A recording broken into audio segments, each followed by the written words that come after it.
الشیطان الرجیم بسم اللہ الرحمن الرحیم۔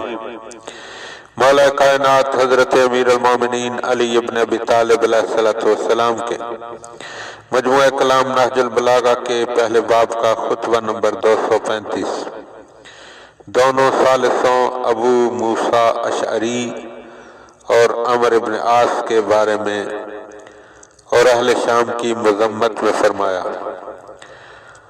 وہ تند خو اوباش اور کمینے بدگماش ہیں کہ جو ہر طرف سے اکٹھا کر لیے گئے ہیں اور مخلوط النسب لوگوں میں سے چن لیے گئے ہیں۔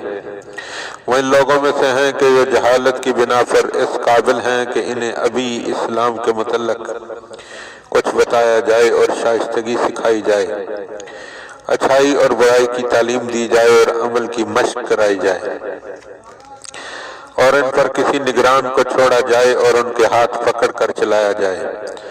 نہ تو وہ مہاجر ہیں نہ انصار، اور نہ ان لوگوں میں سے ہیں جو مدینہ میں فروکش تھے۔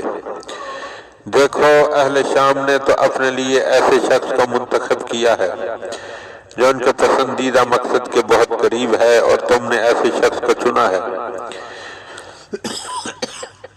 جو تمہارے ناپسندیدہ مقصد سے انتہائی نزدیک ہے۔ تم کو عبداللہ ابن قیس یعنی ابو موسیٰ کا کل والا وقت یاد ہوگا کہ وہ کہتا پھرتا تھا کہ یہ جنگ ایک فتنہ ہے، لہذا اپنی کمانوں کے چلوں کو توڑ دو اور تلواروں کو نیاموں میں رکھ لو۔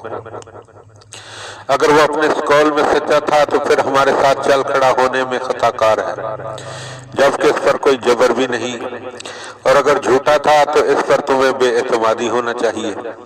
لہذا عمر ابن عاص کے دھکیلنے کے لیے عبداللہ ابن عباس کو منتخب کرو۔